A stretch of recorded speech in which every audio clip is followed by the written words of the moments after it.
Well, welcome everybody. All right, so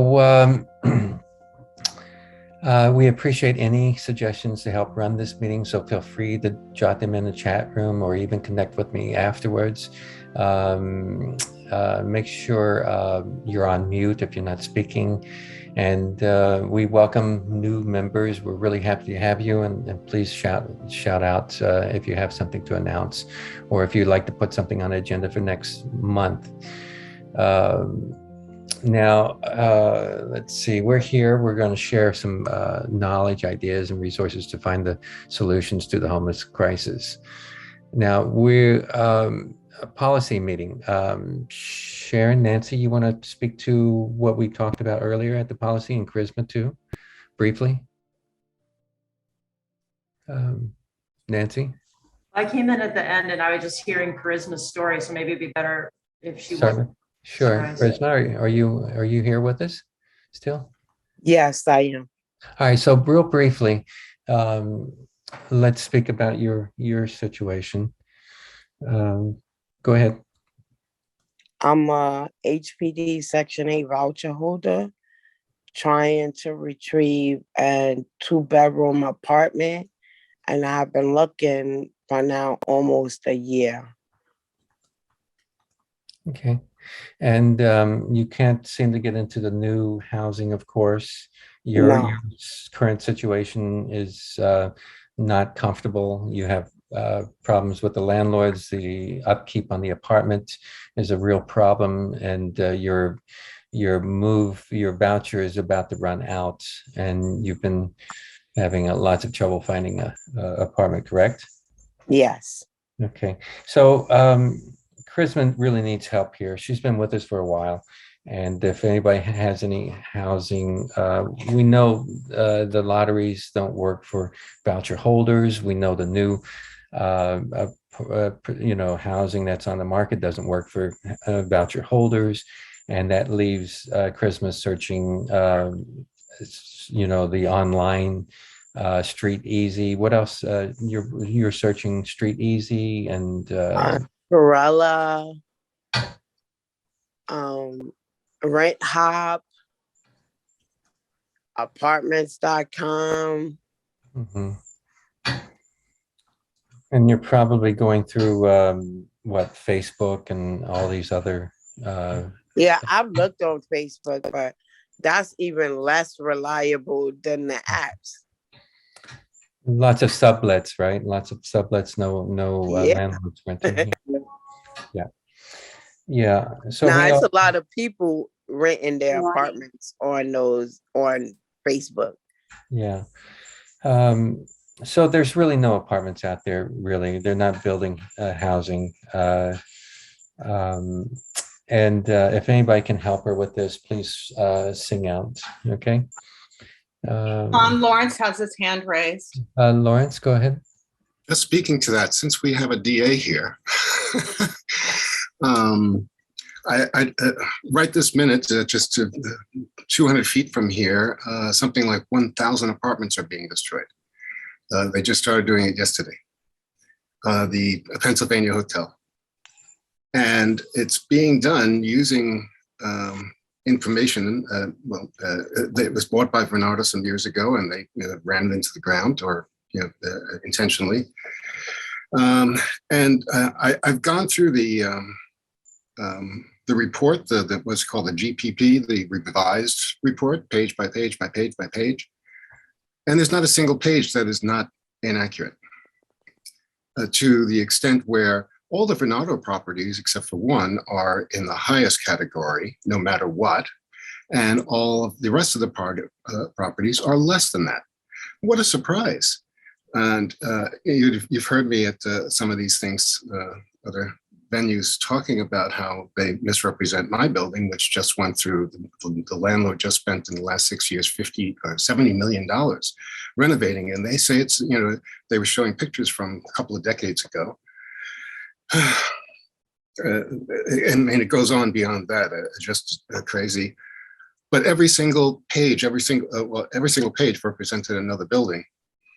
Every single page, as I walked around, it got so frustrating. I started taking notes, and it just was There was notes for every single page. So let me just ask the DA, do you know what we're talking about? First of all, do you know about what's happening in Midtown and the Penn Station area? I don't specifically know, but that doesn't mean that someone at my office is not aware. I don't specifically know. It hasn't come up with my work through our Midtown Community Court, which unfortunately has been physically closed. So we're operating on a virtual level. So we're not physically, my office isn't physically at that location, although the Center for Court Innovation is. But I'm taking notes, and I can try to reach out to people at my office. It's possible that people in my office are aware of what's going on. It's just that I'm not personally. I'm sorry. Just to be as brief as I can, the Vornado, a giant real estate company, bought a number of buildings around Penn Station, and now they're going to level all of these blocks. They say only 100 residents will be disturbed, but meanwhile, they're going to be raising buildings that have 2,300 apartments in them. They're going to be raising a homeless shelter, so we're going to take the homeless shelter and make them homeless. And the homeless shelter, by the way, they moved in here the same time I did, about 6 months after I did. I've been here for almost 42 years. They've been a wonderful neighbor. Laurence? Yeah. Laurence, Layla is going to speak to a little bit about that. Good. Her presentation. We have Layla and Robert and Jeff Seal that's going to be doing some presentations. But just real quickly, when you speak to this and reaching out to DA, you're looking for some answers from the DA if they have any cases going. Am I correct? More accurately, is there a crime being committed by their lying on every page of 100 and something page report with the aim of getting an $11 billion contract? That's a good point. That's very good. Maybe we can put that on an agenda, look into that. To finish the recap on our policy meeting, Jennifer, you want to add anything quickly? No, I don't have anything to add. Okay. We talked about forming committees. We spoke briefly about organizing for the march sometime in spring. Okay. When it comes to the committees, I think the only way we're going to be able to get stuff done is through committees. Having this meeting once a month is great. We come together, we network, we're doing a lot of good work. And then we're doing a lot of work behind the scenes, but I think the whole point of the network is bring people together on committees and pursue objectives. And as we know, not only the housing is the main thrust that we need to focus on, but then there's the supportive services, and there's the housing issue itself, and landlord treatment to tenants, and so on. We can go on forever. And so I think the committees are important. And right now we have a health committee that's working. And we thought about a home improvements committee that might really help people in situations where the landlord is not taking care of the building, not taking care of the people that's in the apartments, not attending to their needs. Some cosmetic improvements would be easy to tackle. The major issues, of course, the landlord's not going to give you permission to go in and change a boiler, but that's something we can highlight and maybe work to get things done. Anyway. One of the other things that we had talked about was that we're going to pick up on our voucher education tool. We're going to start working on that again. So it seems like there's a lot of good people here in this meeting that could assist with that. Yes, I sent out a lot of information. We've half-heartedly put together a voucher. We've got some voucher PowerPoints from other people that we can really combine. The idea is to use it in workshops and to educate people on the voucher. So yeah, thanks for bringing that up, Jennifer. So if anybody wants to get involved in the voucher committee, please sing out. And let's go back to the agenda. Tom, I see your mouth moving, but I don't hear you. Did you want to say something real quick? Professor Coffey had his hand up briefly. Okay. Go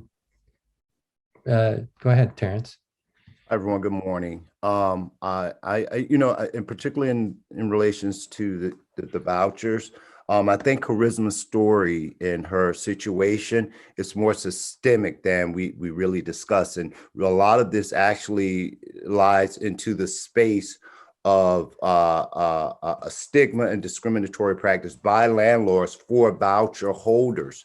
The concept and the belief that a lot of these landlords kind of conjures that these people are coming from homelessness, they're coming from homeless shelters, and we have thousands of voucher holders right here in New York City. So I think there's a conversation that we do need to have that surrounds what that looks like. And Jeff, I was briefing over your work, and I think that's another aspect, particularly that we know that the city is distributing the vouchers. However, the problem is what we're hearing from Charisma today, that thousands upon thousands in New York have these vouchers. However, if we have a voucher that's issued by our city, in our city, and we have residents who have to go through all these loopholes in order to get in a space, there needs to be a listing of how, I believe, landlords, property owners, et cetera, that have a partnership with us in regards to, as these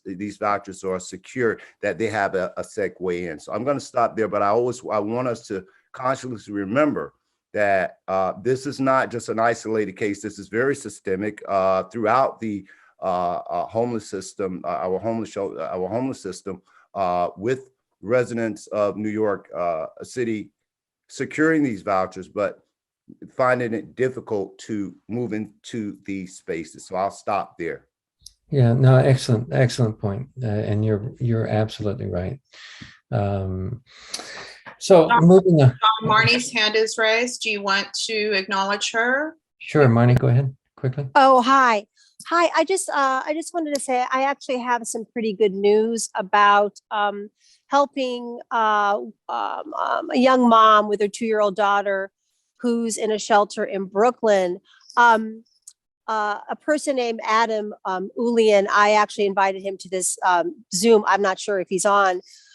He worked for one of the council members in Brooklyn, but he actually had some time. So he made like many phone calls. And, he was able to actually get this woman also had a voucher, but this young mother, he was able to get her a NYCHA apartment. And it really within I think he worked on the case for maybe like 2 months, 1.5, 2 months, but constant phone calls and following up, similar to the outreach that I do with Fulton and Elliott Chelsea tenants. But I feel like it can be done if there's constant follow-up. And what I'm trying to do is get some of the tenants, I can do as much as I can do, but like I'm working full-time. If the tenant actually can be their own advocate and like really make those phone calls almost like a part-time job, that it sometimes there's a light at the end of the tunnel. Usually, like nothing can happen. But I think with Adam's experience and also my own experience, if we constantly push, and you're making all these phone calls, I'm actually trying to get one of the disabled seniors in Elliott Chelsea a hospital bed. And it's constant phone calls between the doctor and the insurance company and the benefits management company. So I feel like there is some success. And I feel like there's a recent example. So I just wanted to bring that to people's attention. No, but it's the follow-up. Yeah. It's a good point, and it shouldn't have to be that way. So we have to kind of figure out how to build structures into the system so it doesn't have to be. Correct. Really, yep. It's really about housing. We don't have the housing. And Ted will talk about, hopefully, have some updates for us about the adaptive reuse we've been pursuing. Right. But thank you, Marnie. Thank you so much for that. And let's get back to our agenda. We're kind of running behind here. Daniel Pensionson, you're not here, I don't think. Richard Perkins from Housing Works, any updates? Rue Parkin? Okay. Lily, did you have anything that you want to speak to? I know we put you up here on this special introductions and update. Did you have anything? Rue is here, and his hand is up as Oh, well. okay. After Lily. Okay, let's Lily, go ahead and begin, and we'll go back to Rue. Lily? Is that No? me, John, from Yeah. Night Connect? Yeah. So one thing I wanted to say, Night Connect also assists with 2010Es, but we will have to start the application from the beginning. And the only reason is that once people start the voucher somewhere else, it's very difficult for us to assist with the documents because we don't have access if somebody else started the 2010E application. But we can start definitely the 2010E and assist with people's finding apartment if we get to start the voucher Mm-hmm. from the I see. beginning. You have to start it. You have to be there at the beginning, is what you're saying. Exactly, because if once we do that, we have access to all the documentation instead of trying to get the documents from someone else. And if we need anything, we can never get access to whoever started the application. And then the client has, issues they don't remember. Right. What they gave. So that's the only thing, but we will definitely be glad to assist with voucher, with the 2010E application, rental assistance application. Okay. And Lily, where are you located? we are remotely right now, but we are in the 5 boroughs. Okay. I did put my information in the chat. Great. And let me Once ask we you. reopen, I will be definitely give you the update. Great. And let me ask you, are you just dealing with people on a 2010E basis? No, we deal with different services. So if you have someone that needs to do a rental assistant application, if you have someone that needs to apply for SSI, we also can help with advocacy, reasonable accommodations. So it could be based on people's needs. Yeah. You think maybe there's room in there for you to speak with Charisma, and maybe there's some where you can lend a hand with Charisma's situation? She already has the voucher, but that doesn't mean that we can try to see what we can do for her. Okay. Maybe Charisma can mention her lived experience regarding New York Connects and her inability that she spoke to previously in the policy meeting briefly.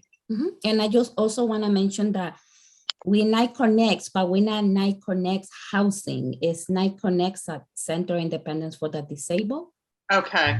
All right. So it's totally 2 different things. Okay. Right. Understood. Okay, Rue, quickly, you had your hand up. You wanted to speak? Hey, everyone. Yeah, I don't think you saw me. I came in late. Good morning, everyone. Sorry I'm late. So we have formalized our listing partner onboarding. Specifically to housing, we are looking for programs that do the 2010E to add to our homeless services section. Also, we do have 8.5 by 11 posters now that we can email you, and we also have an outreach kit that we can mail you. Trying to think of anything else, updates. You've connected with Nancy, right? Nancy Young from Fountain House? Yes, we actually had Fountain House onboarding yesterday. Good. And we also did Chelsea Ryan yesterday. We met with Asia from, so those are Housing Works just fully onboarded with us. So we are getting our stride now as far as onboarding.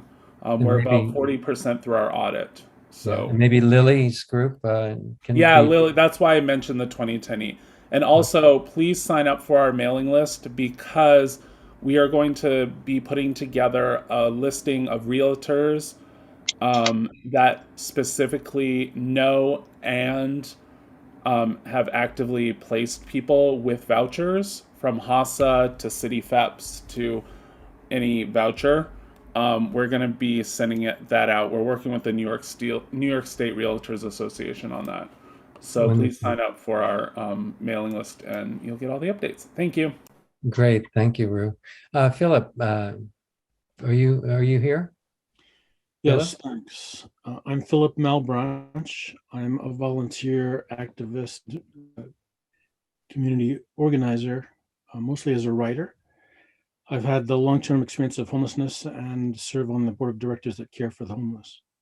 I just want to bring attention to a bill in the state assembly. It's been proposed that it's Assembly Bill 4824, which proposes a change of language, including those who experience homelessness as if victims, these would be counted as hate crimes. It was introduced in 2017 by Assembly Member Rosenthal. And the reason I bring it up, just for your information, is because I've been writing as a writer, I've been writing with a theory that World War II continues, and all of our problems, even in this meeting, are related to the activity of Nazis, even in our society. I have sensed that the real estate industry, for instance, is a faction of that industry is used in this activity, and that violence against people experiencing homelessness is also a serious matter because of the continuation of war. I think homelessness is related to mass incarceration. Mass homelessness is related to mass incarceration. So I'm offering this because I think that we should advocate for this amendment to change the language of this bill so that people experiencing homelessness are protected and that law enforcement can track the numbers regarding acts of violence against people who are homeless. Thanks. Okay. Thanks. Make sure you send me the link there, and I'll make sure it gets into our recap and everything. Okay.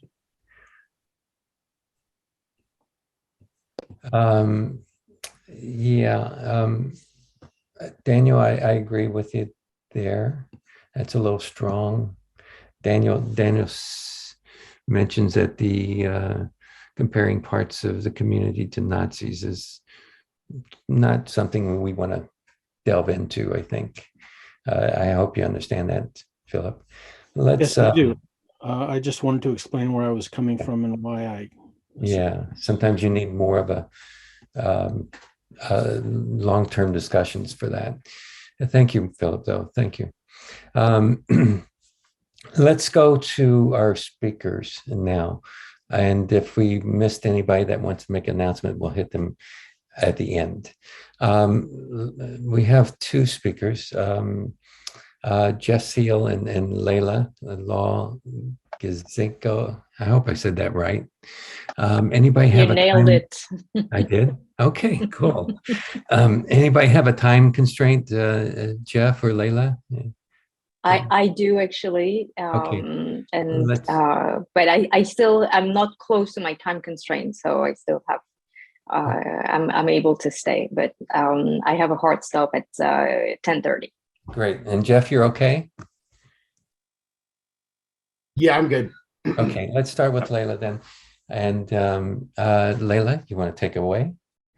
Yeah, is it okay to share my screen? Sure. Let me make you a co-host and participants, and let me just find you here.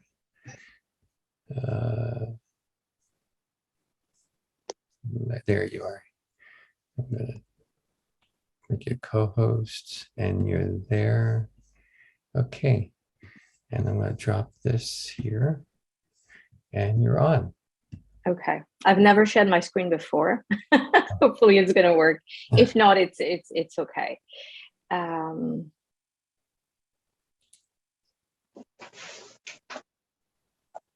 See the little share button at the bottom right? You have to have it open on your desktop. So it's asking me.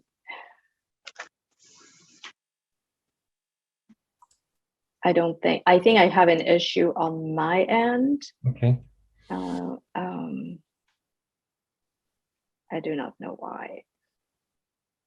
If I may, what you need to do is to first have the document open on There your. you go. Yeah, it is.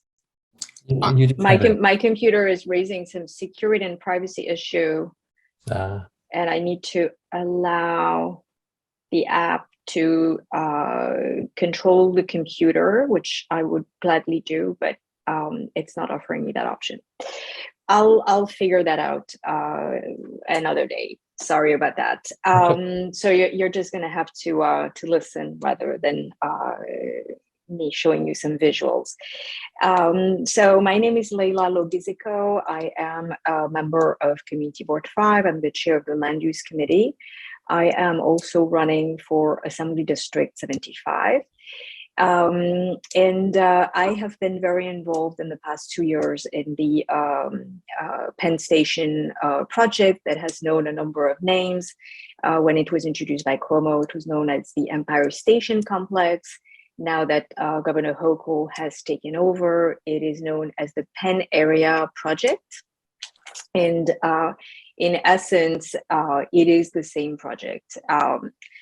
So what is this project exactly? It is, and some of you are probably very familiar with it. I'm going to try to cater to both those who are and those who may not be as fluent and conversant in this project. So this project was introduced in January of 2020 by Governor Cuomo. And the plan, although it calls for fixing Penn Station, actually has no Penn Station component in it. It is entirely a real estate project. And this real estate project calls for the construction of 10 towers around Penn Station. Once again, deliberately, the project, which is led by the Empire State Development Corporation, which is the economic arm of the state of New York, is deliberately excluding anything that has to do with Penn Station itself. So what would these towers do and where would they be located? So as I said, 10 towers located around Penn Station would require the demolition of roughly 9 city blocks. Some of these properties that would be demolished are owned by the developer Vornado, who happens to be the only private developer identified as a partner in this project and owns 5 of the sites that would be redeveloped. The other sites that would be demolished would be demolished through eminent domain. And they include the block that is directly to the south of Penn Station, known as Block 780, as well as half of each block on the east and the west of Block 780. There has been a lot of pushback to the project, and somehow, although we were hoping that the Governor Hochul, would come to her senses and would realize that actually the plan put together by her predecessor, Governor Cuomo, was really not sound. Very unfortunately, she has decided to push through, and it is continuing through the approval pike. So what would these towers look like? As I said, 10 towers, a total of 18 to 19 million square feet of occupiable space, mostly commercial. So it would be office towers. They would mostly be owned by Vornado, as I said. There is a component in the plan for residential, but it is, with the exception of the half of one site, everything else in the residential component would be an option for the developer. So there's nothing that would compel the developers to build residential towers. If they were to build residential towers, there would be a requirement for affordable housing that would be no more than 30% of the buildings would be affordable and the rest would be market rate. Once again, it is only an option at the discretion of the developer. For half of a site, once again, there are 10 buildings. So half of the building would be a residential building. And within this residential building, there would be a affordable housing requirement, and it would be 30%. And that amounts to slightly over 100 units. Okay, so let's put that in proportion. 19 million square feet of new development, and out of it, we would be getting slightly over 100 units of affordable housing. Of course, it begs the question, affordable to who? We do not know what the level of affordability would be. They have not specified that. Everything has been left very vague. And it is fair to assume that they will make the determination as they please, and it will probably not be in line with the wishes of the community, or any predetermined type of housing policy. As I said, a huge problem with the use of eminent domain. The site to the south of the station would be demolished using eminent domain, which is, as you know, very, very difficult to fight. The main problem we have here is that eminent domain can be used by a variety of official entities. The city can do it, the state can do it, the federal government can do it. If the federal government does it, and this is what it would happen here, because it would be undertaken in conjunction with a plan that would be driven by Amtrak, and Amtrak is a federal entity. It's actually a corporation, but it's a federal entity. Then the level of protection that is afforded to these residents who would lose their homes through the process is the lowest possible. So the residents would be better off being under a state framework than under a federal framework. The reality is that we believe that eminent domain should not be used at all, period. We do not believe that it is an acceptable way to handling the situation. We understand that it would concern hundreds of residents. We do know that there are 55 SRO residents that would be displaced. And we are actually trying to understand where these residents are currently located and whether any of them have been displaced since this project has been announced. And it is actually our great fear that exactly that has happened, that these SRO residents may have been living at the Pennsylvania Hotel, which was closed and is currently under construction, that we know for a fact, and possibly demolition. So we're very concerned for these residents. What we know also is that this project, through this extensive demolition, would cause a displacement of a large number of businesses, most of them small businesses, and a large number of them retail, when it comes to the ground level of these buildings. And currently, under the eminent domain provisions, there's zero protection for businesses. So, they come, they take your business. Let's say you had a restaurant for the past 40 years. They take it, and that's it. They will compensate you a little bit, but they will not help relocate you. They will not help, reinvest somewhere else, find an alternative retail space, rebuild your business. You're basically on your own. So as I said, this project is driven by ESD, the Empire State Development Corporation, which is an agency of the state of New York. They conducted a series of 2 hearings, one in December, public hearings, one in December, and one, I want to say 2 weeks ago. Both hearings were very, very well attended. So here's what happened during these hearings. The hearings started at 5 p.m. the last one in particular, the hearing started at 5 p.m. The hearing officer announced that there were 250 speakers, and each one would be allowed to speak for 3 minutes. So you do the math. In order for everyone to speak, it would have taken more than 12 hours. All right, 5 p.m. it started. And they knew that information before we got into the room. I mean, it was on Zoom, but you get the gist. So speakers started to speak, one after the other, after the other, after the other. Eventually, we realized that, that people started to drop out of the call because it was getting so late into the night.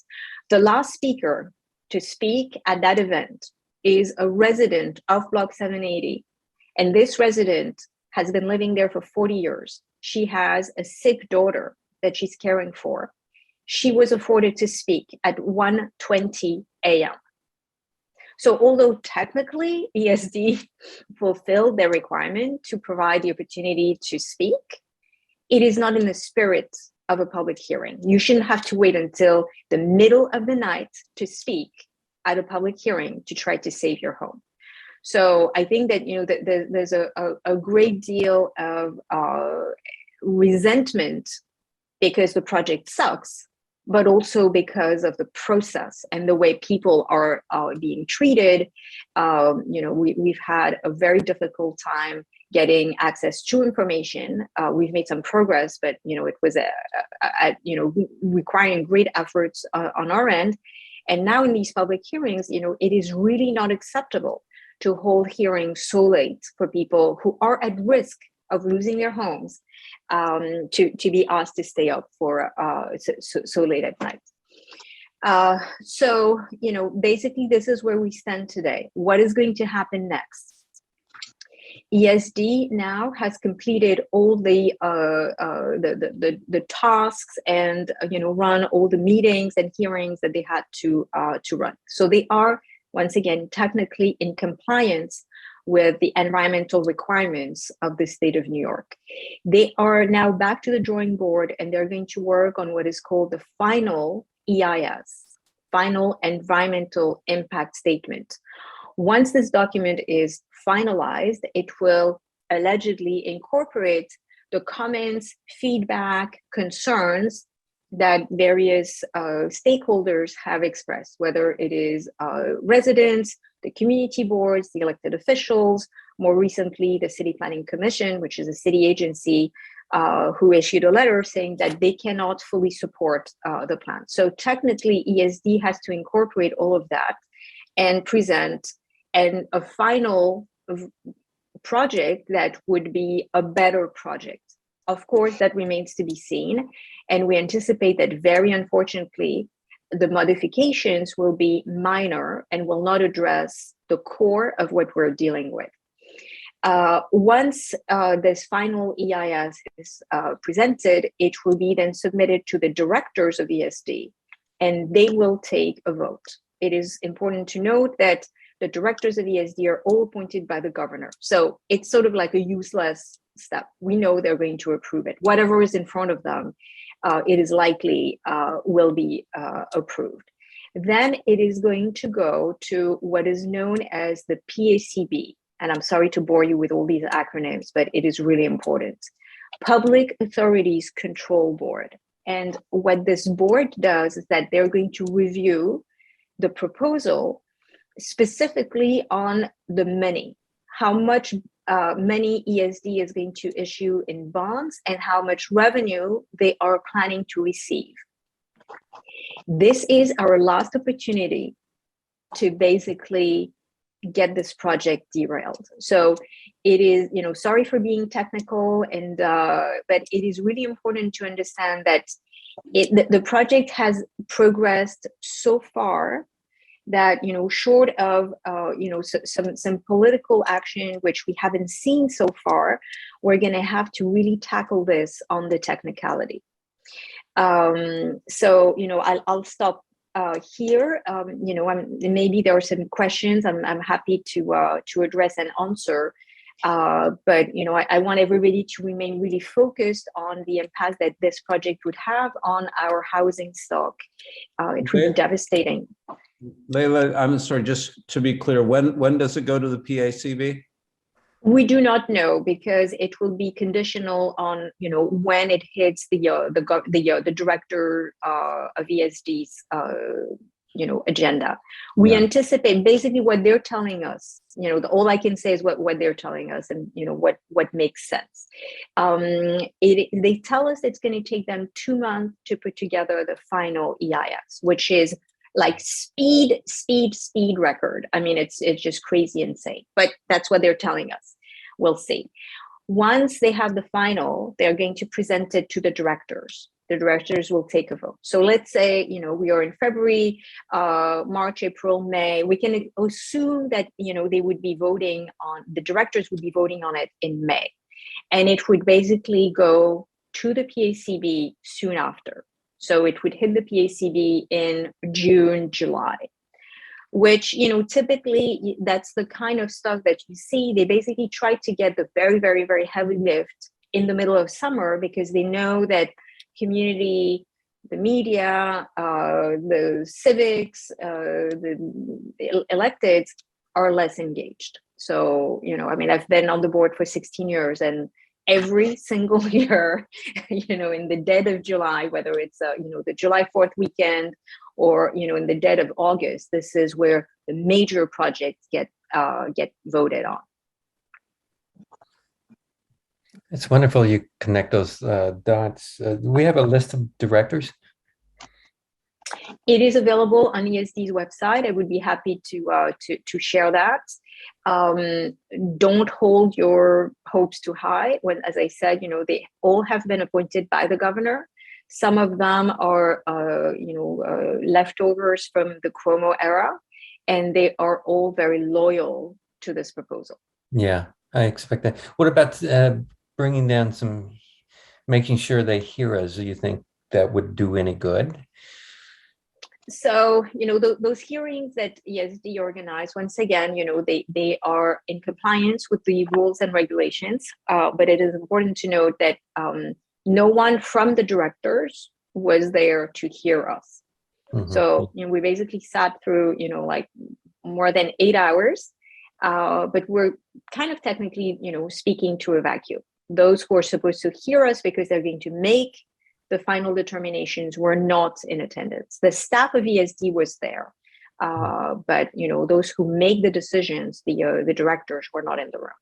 Yeah, I was there. I spoke. And affordable housing, we know there won't be any affordable housing. It won't take care of your medium wage earners. The whole affordable housing is such a scam these days. I think Charisma will certainly testify to that. So if anybody has any questions, Jennifer, you're watching the chat, right? Ted, anything else on your end?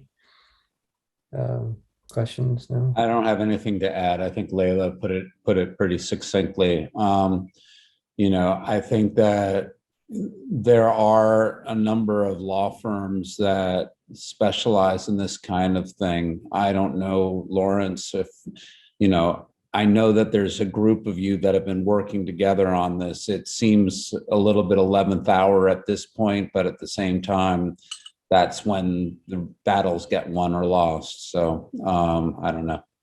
It's I wish I could be more helpful, but I know that there's a number of people that keep coming to me and talking about this. So I'm hopeful that you all get together and be able to do something.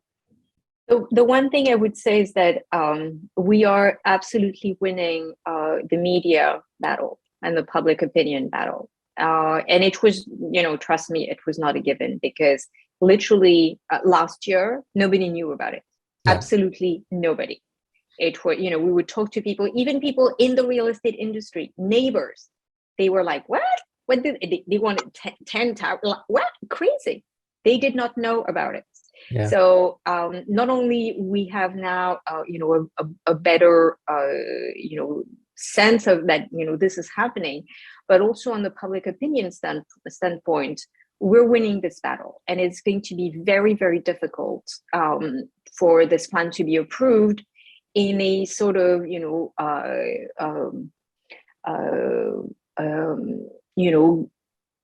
cohesive way, because everybody hates it except ESD and Vornado. Everybody hates it. There's not one group who has spoken in favor of this plan. Not one. Architects, transportation experts, preservation groups, housing advocates. Everybody is united to say that this project is just horrendous. Yeah. So we should not get discouraged. And, I agree, it is the 11th hour, but this is where the battle is going to get lost or won. And there is a path to actually defeat this project. So, and we need to keep in mind that it is a primary year. So the governor has to win a primary. And although, it looks like she's in good shape, and it looks like the real estate industry adores her. Nonetheless, she cannot start her mandate as an elected governor with this stain on her record. Yeah. Wait, ladies and gentlemen, we're definitely going to go over a little bit, and I apologize for that, for not keeping us on track. But this is really important. These economic policies that we're seeing here is at the crux of our problems with housing or homelessness, and it exacerbates the homeless and housing crisis. So if we can defeat this and push for more housing, lots of housing, we'll do a lot better. And Marnie, I'm sorry, did somebody? Lauren and Marnie have their hands up. Marnie, go ahead. Oh, hi. So I just wanted to ask, I read something really briefly yesterday. Eric Adams said that he wasn't in favor of Hochul's plan. So I thought Layla, I wanted you to comment on that. And then also, there's a number of activists in Hell's Kitchen that actually don't want the gateway because, they want the 2 tunnels to be fixed, but they don't want gateway because that's going to bring in hundreds of thousands of more people to this area, which will actually bring in the towers. So I just wanted you to comment about that. Yes, sure. Sorry, I'm going to turn off my. So on the Adams administration comments, so they did. So the City Planning Commission, which is a city city commission, issued their recommendation late last week, and basically they say that they cannot fully support the plan. It was unexpected and surprising, and basically what it means is that. Very on technicality, it means that the directors of ESD need 2/3 of the vote to pass it. They will have the 2/3, so that's not really, it doesn't change anything. But the thing that is important to understand is that ESD has never approved a project that did not get the full support of the city, ever. So it is a big deal. And, although the city is not saying we don't want it, they're saying we cannot support it. So it is really a big deal. How is that going to play out? We are not sure. Now on the gateway tunnel thing, there is a little bit of a misconception that because you build 2 new tunnels, you're going to increase the capacity. It is actually not true. Because if basically the train tracks that have come from New Jersey and then go to Long Island, through Penn Station, they remain the same. So you're not increasing the capacity. The only way to increase the capacity is that, if you can get more trains and more tracks higher up in New Jersey, but that's not what you're doing. So, you're just merely, creating a little spur with 2 new tunnels. So I think that, this is a bogus excuse to justify the 10 towers. We don't need the 10 towers because there's not going to be a massive increase in transportation needs. And, and I know that, that this is kind of counterintuitive. It's like, but wait, if we get 2 new tunnels and we're going to get, twice as much traffic. But that's not the way it works. Just imagine you're on the highway and there's just, a little blip, a little spur. Let's say, it's a gas station. You just go in and then you get back on the highway. You have not increased capacity at all. So, we should not fall for that. Not to say that Gateway doesn't, raise a number of issues, but, I think that the goal of Gateway, meaning the 2 new tunnels, is really to provide resiliency and redundancy. That's all. And you can go back to the documents themselves. They never identified that it is for increased capacity. Great. Jennifer, who's next? I think Laurence Brummer is next. Okay. I just wanted to bring Sorry, Lawrence Sweetman. Laurence Brummer has had his hand up for some time. Oh, sorry. Okay. That's okay. Hi. So just because it sounded like someone had called my name or mentioned my name. So yeah, I'm with Save Chelsea, and we are very involved in the coalition. That's very concerned about this plan, particularly with regards to historic preservation, but all the other issues you mentioned as well. You can go to our website. The person who really is handling this, his name is Andrew Cronson. So, because somebody had said something for me to speak to it. So that's what I can tell you. We do agree that everything about it stinks. And we are concerned also that it's kind of rather 11th hour now as well. At this point, I think it's really important for our politicians to really speak up strongly against this. So I would encourage you to contact all of them and, pin them down as to where they stand on this and what actually they want to do. Can I get you I involved? wholeheartedly agree with that, Laurence. This is really the way to go. We need to continue to, reach out to the media. They have been, good friends and getting the good coverage and the accurate coverage. And we need to continue to put pressure on our elected officials. It is super, super important. And, a shameless plug here, I am running for Assembly District 75, and you can trust that, once in Albany, you will have, not only a friend and a champion, but someone who really, really, really understands the issue. And it is so critical, to defeat these proposals.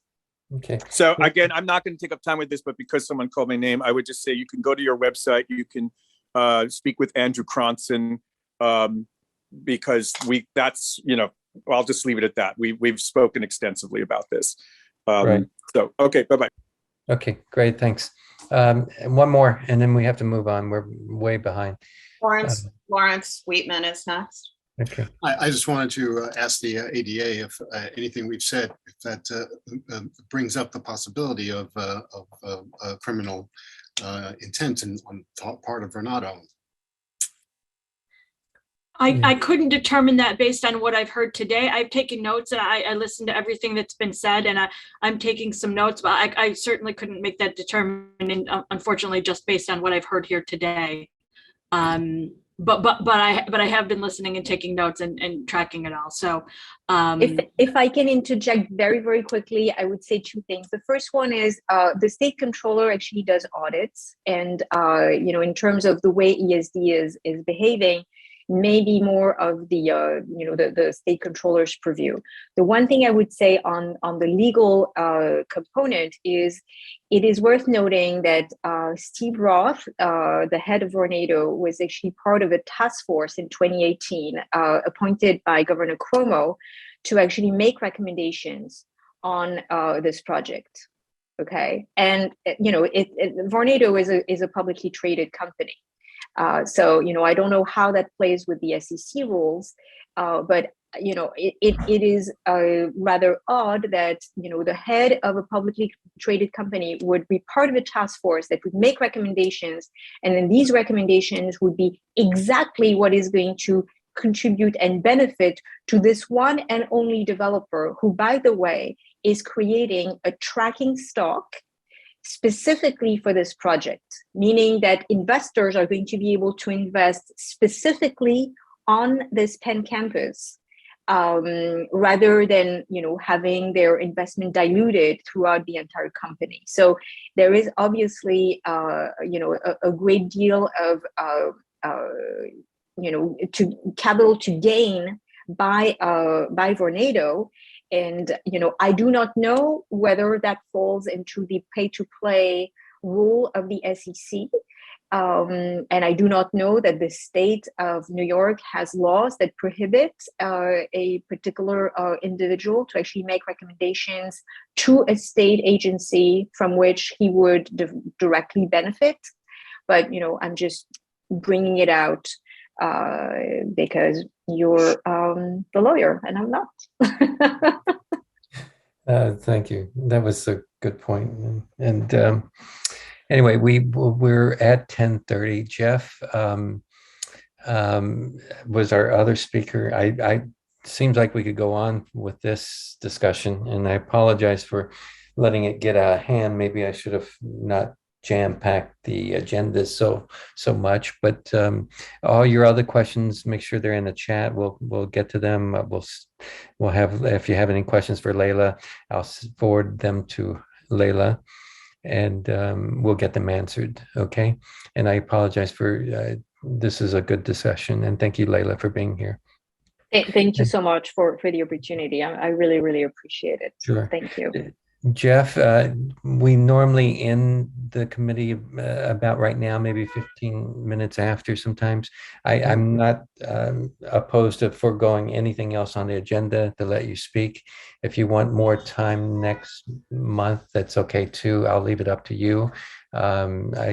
We can start a discussion here. We can also have you back. Whatever you prefer.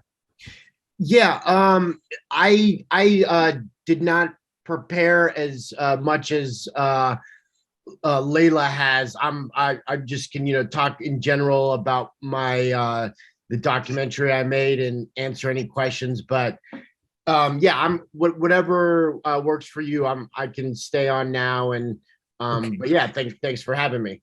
We're holding our audience a little bit. Jeff Jeff did a wonderful documentary, little tongue-in-cheek, would you say, right? Yes. Fun, yeah, because he is a comedian, but he got to the heart of some problems, and I really loved the process where you were in the meeting and they took you as a broker or whatever. But right. The documentary's been out on YouTube. It's been you can speak to it better than I can. Go ahead, Jeff. Yeah. So basically, in 2018, we the two guys I made it with, Nick and Chris Libby, they sort of approached me with the idea of making a documentary about the landlords worst the worst landlords watch list that comes out every year by the Public Advocate's Office. And yeah, so we just sort of decided to make a documentary on that and just kind of jumped in first, obviously trying to get an interview with any of the landlords on the list, which obviously was, very hard to do. And we sort of realized while making it, like, the process of us trying to talk to landlords and in some cases figure out who the actual landlords are, because I'm sure a lot of you are aware how, landlords and management companies hide behind LLCs. And so for tenants who had a hard time getting in touch with their landlords to get fixes and repairs, it sort of mirrored our process of trying to get an interview with a lot of these landlords. But at the same time, we would go to the buildings that they ran and talk to the tenants who live there and just sort of try to profile their situation of what it's like living in a building that's run by a bad landlord. Yeah, and then also like John said, I'm a comedian. So we did try to, find moments of comedy in there. Sort of our goal was to take an issue that maybe not everyone is immediately interested in and try to create a video that is entertaining and funny at times, but at the same time, sort of very seriously talking about these very serious housing problems in New York. It's kind of making it funny and entertaining as a way to make people eat their vegetables and learn about, things, the housing crisis in New York. Sometimes I think that's, with all this stuff going on, I think that was a good way to present it, because sometimes it's hard to swallow it's always shocking, what goes on here and why we haven't gotten to the heart of this and fixed these things, and we know why. It's priorities. It's the developers have a huge hold on this city, and they're in, and the politicians and the city are working hand in hand. And what were Jeff? Did you have any experiences of this subject before going into it, or firsthand? Not a ton. I mean, our video focused a lot on rent stabilized apartments. So what we found was this was landlords who wanted to deregulate apartments so they could raise the rents. At the time, I was living in a loft that was, without getting too much into it, it wasn't legal at the time. So, but because of loft laws, it became legal. But in the process, while making the video, towards the end, I actually did end up moving into a rent stabilized apartment myself. But while making the video, I did not live in a rent stabilized unit. But I did kind of very much want to sign the lease on my rent stabilized place before the video came out. Just because, I don't know if landlords Google you and stuff before letting you sign a lease. But no, I didn't have experience firsthand with that. Similar sort of things of living in a loft without any, residential protections. And before that, living in a market rate place where they just, wanted us out. So they raised the rent $1,000 and we had to leave, which is a legal thing to, perfectly legal to do. And I actually just made another video about good cause eviction, which would make that illegal, to just jack up rents as much as landlords want. And that's a thing they do to sort of force out tenants. It's easier, instead of taking them through court to evict them, it's easier to just, once their lease is up, raise the rents as much as they want, which is, essentially as good as an eviction. Yeah.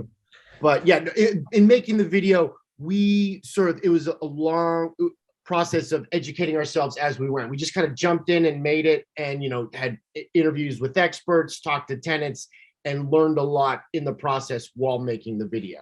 Yeah, there's a lot of people from our network here that comes to our meetings that we network. They were responsible for some of those new laws and those changes, and so we have a wealth of resources for you. Awesome. And it's really terrific that you did this. Anybody else with questions for Jeff? Jennifer, anybody in the chat? Nothing in the chat. I wanted to remind everybody to take a look at the announcement that you sent out yesterday, because Layla will be discussing this topic further on Friday. And also a link to Jeff's documentary is there. So that's in the announcement from yesterday. Yeah. If you haven't seen Jeff's documentary, I urge you to do it. Go ahead, Jeff. You started to say something. Or does Margaret have a question? I just had, please, a question about tech sector.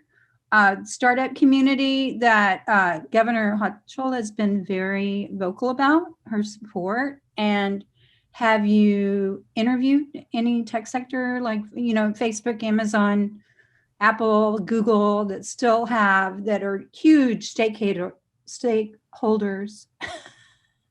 in our neighborhood? I'm a neighbor, property owner. I research a lot. I'm a member of HKBA that Julia, the president, did not have time to be part of this committee, but I'm volunteering. I'm a combined media artist. I really enjoy your documentary and humor. Thank you so much for that.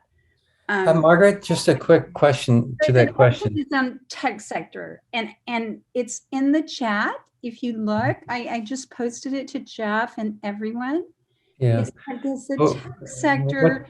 This is speculative. Vornado is doing these speculative towers for real estate, and it sounds like to me that tech sector is a big part of it. You know that, and I just wonder if there has been research into that, because Google, Facebook, Amazon, you're aware, right? Everyone's aware of this. They're huge stakeholders in our neighborhood.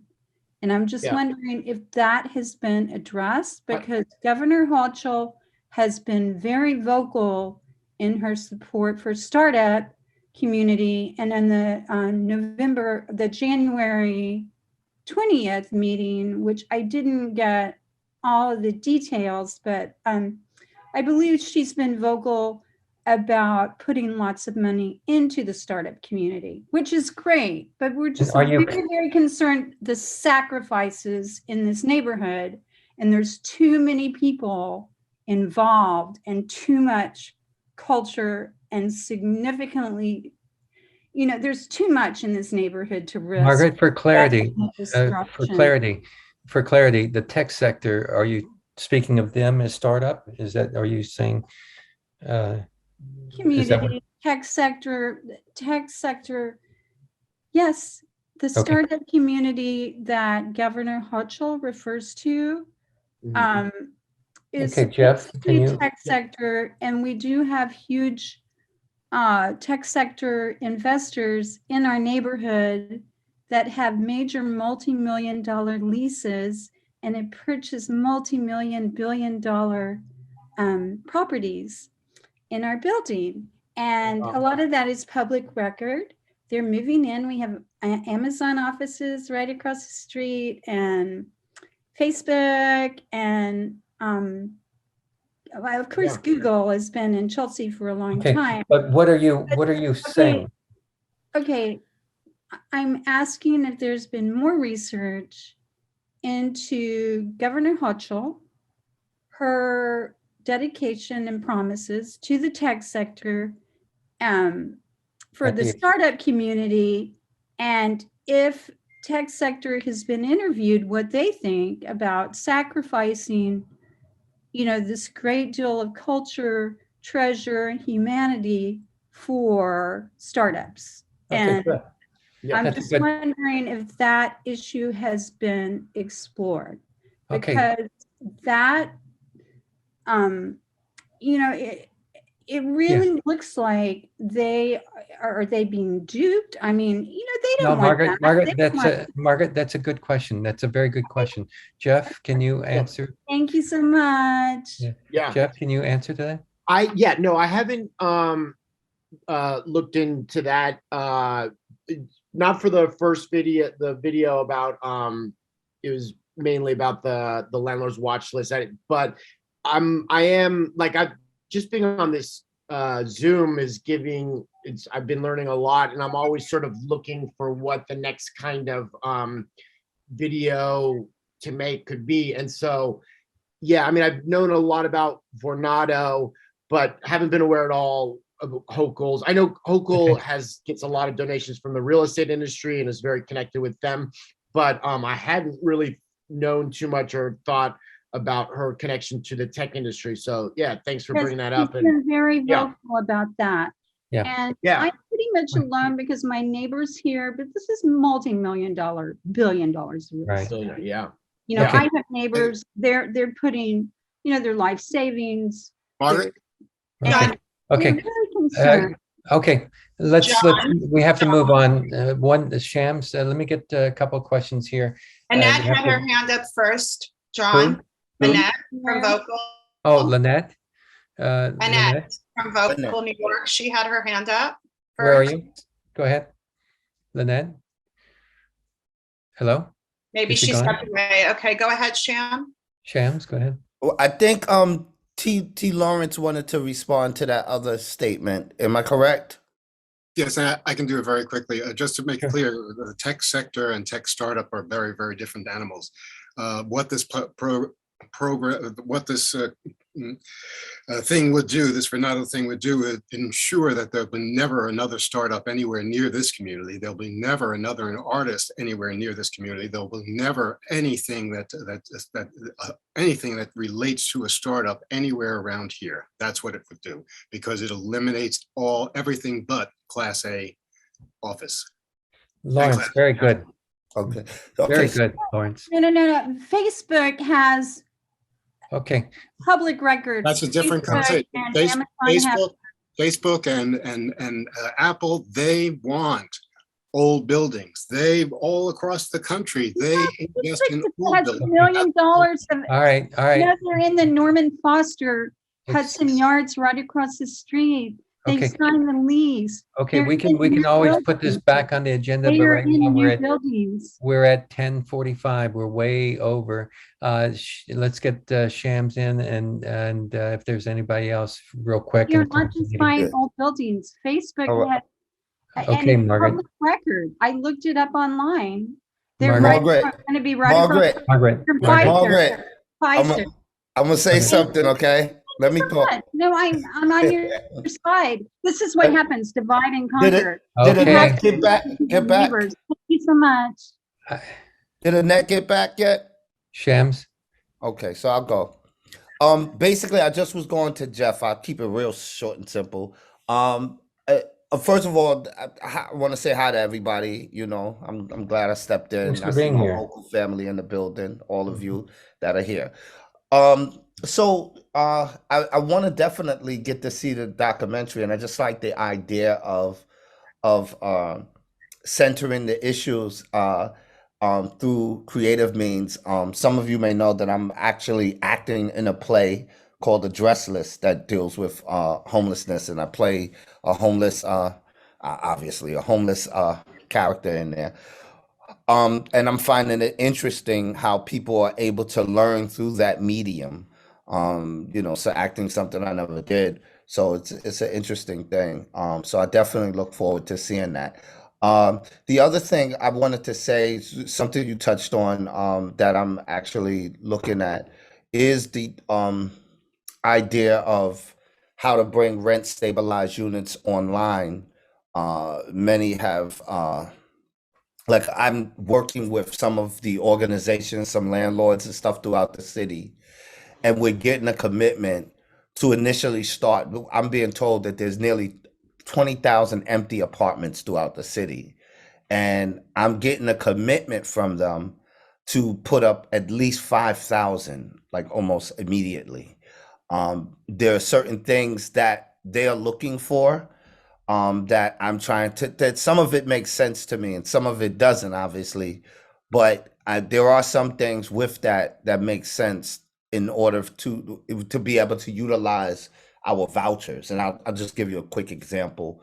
I've saw an apartment, 2-bedroom, Upper West Side. You already know the neighborhood.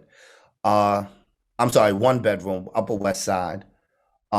It's about $900 to rent that apartment. Well, it's $800.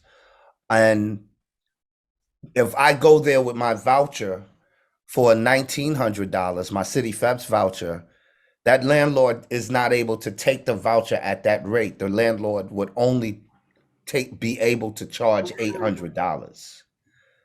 So in that type of scenario, obviously that landlord's not gonna do that. And so they're being transparent with me. And one of the things that they've been doing, many of you probably know this, is they will wait till somebody leaves the apartment next door. And then they can break down both of those apartments and create a luxury unit. So these landlords that I'm dealing with, they don't want to go that route. They're looking at the fact that, you know, wait a minute, hold up. The vouchers are now $1,900, et cetera, depending on the family composition. Mm-hmm. How can we get it? Yeah. Let us get the vouchers. But when we get into that little aspect of, them not being able to accept it at the voucher rate, it kind of makes them reluctant to engage. And so we're going to try to work that part out. But we're talking about on the base level, like, look, we can probably do this in a matter of months, 5,000 apartments. And if we really going hard with it, then we're talking close to 15 or 20,000 apartments throughout the city. So it's just interesting that you bring that up. And I'm still learning myself how a lot of these things are working and where we might be able to go in and use it to our advantage. But I think education by different means is important. And I think that doing a doc is a great thing. So I just wanted to throw that out there if you don't mind. Can I ask you a quick question? Shams, are you talking about the 2010 voucher?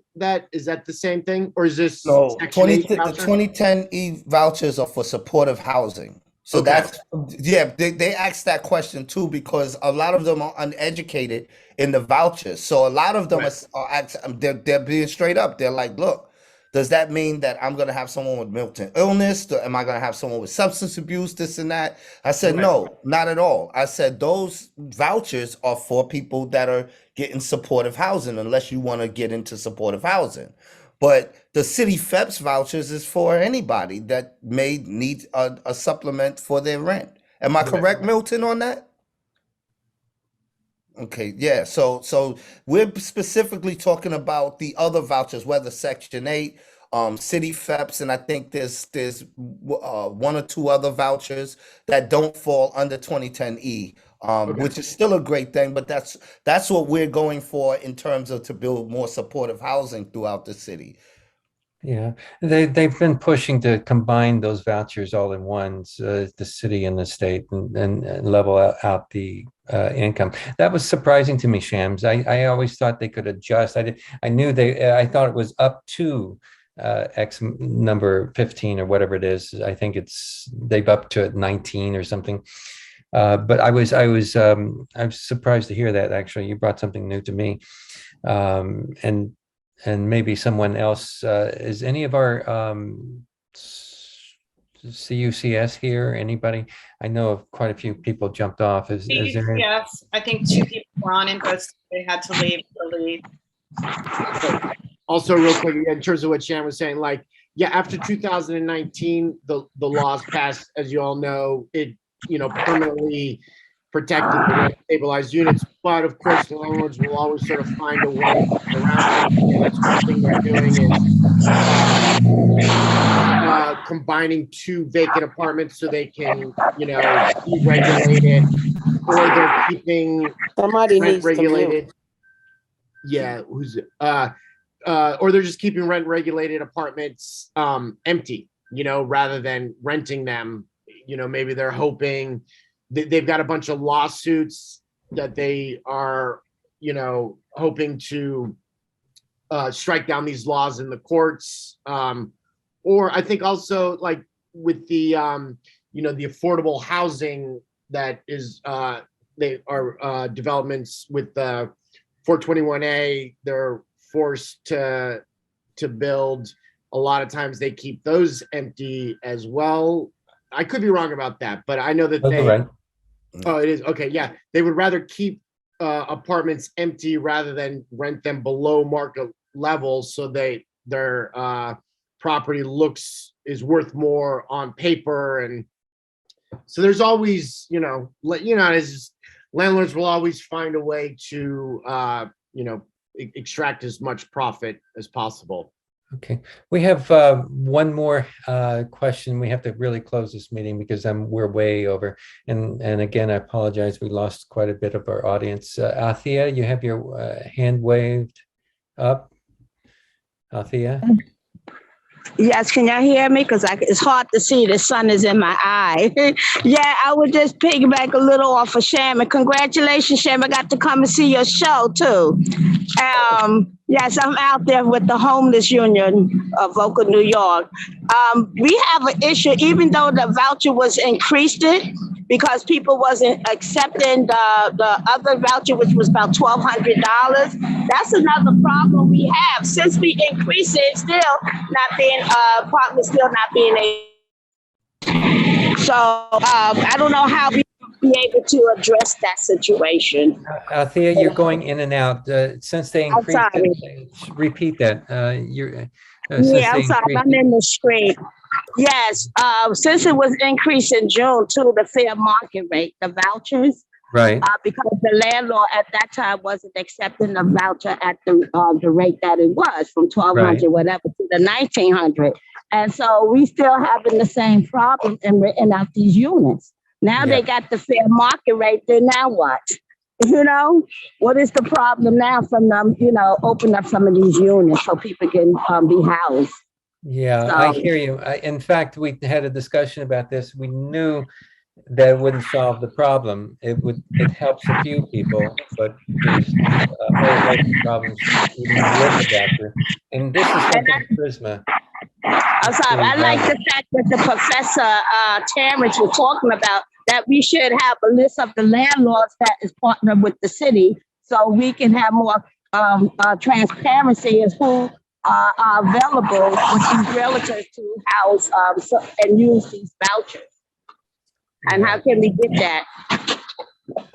I know Rue is working on that with help, and I think and also the community court, I think, is doing some work in that area. I'm not 100% sure. I think we should have to make, if you guys can add any information of any landlords to the list, I think you should probably put it out there. You can send it to me and I can send it out. We can put it on the agenda. We can, but yeah, this is important, and I think we should all help gather that information.